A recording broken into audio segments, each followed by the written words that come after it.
મિત્રો હું છું પરમાર અનિશા, તમે જોઈ રહ્યા છો લોક સામના ન્યૂઝ। તો જોઈએ આજના સમાચાર ભાવનગરથી અમારા રિપોર્ટર ગૌતમ બારૈયા સાથે। ભાવનગર શહેરની ફૂલસર આવાસ યોજનામાં અસામાજિક તત્વોના વધતા આતંકને લઈને સ્થાનિકોમાં રોષ જોવા મળી રહ્યો છે। આવાસ યોજનામાં સફાઈ કામગીરી માટે આવેલા કચરાની ગાડીના કર્મચારી પર જાહેરમાં હુમલો કરવામાં આવ્યો હોવાનો વિડીયો સોશિયલ મીડિયામાં વાયરલ થયો છે।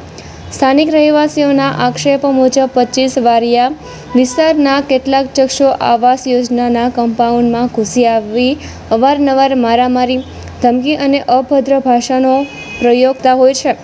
આજે પણ હદ વટાવીને કચરો એકત્ર કરવા આવેલા કર્મચારી સાથે મારપીટ કરવામાં આવી હોવાનું સામે આવ્યું છે। ઘટનાના બાદ ફૂલસર આવાસ યોજનાના રહીશો મોટી સંખ્યામાં ડી ડિવિઝન પોલીસ સ્ટેશન પહોંચ્યા હતા અને જવાબદાર શખ્સો સામે કડક કાર્યવાહી કરવાની માંગ સાથે અરજી આપી હતી।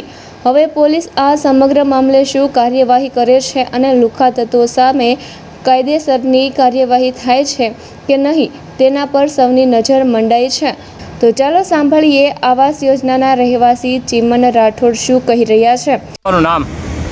મારું નામ રાઠોડ ચિરણભાઈ જીવરાજભાઈ છે અને હું સી વિંગમાં રહું છું।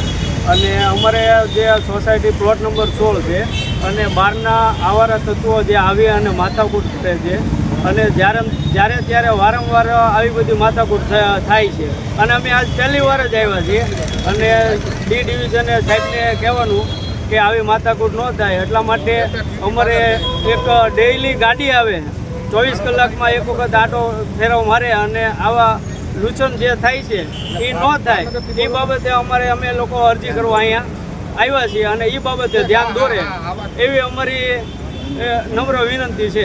બાબત શું છે અત્યારે કઈ બાતણમાં આવ્યા તમે? અમે અત્યારે 25 વારિયામાંથી જે ગાડીની કચરાની ગાડી આવી હતી એ લોકોને આવી અને અંદર આવી અને માર માર્યો છે અને જેમની પર્સનલ છે તો પછી બહાર રાખો અને જેથી કરી અંદર આવી અને ગાળો બોલે છે એટલે એ ગાળો ન બોલવા અનુરોધ છે।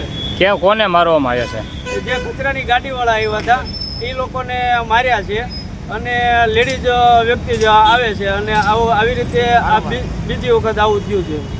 મારવાવાળા કોણ છે? સામેવાળા? સામાવાળા 25 વારિયાવાળા છે। કેટલા જણા હતા એ લોકો? એ અંદાજિત 2-3 જણા હતા એ તો ખબર છે। ઓકે, આ વિશે તમે ક્યાં આવ્યા છો અત્યારે?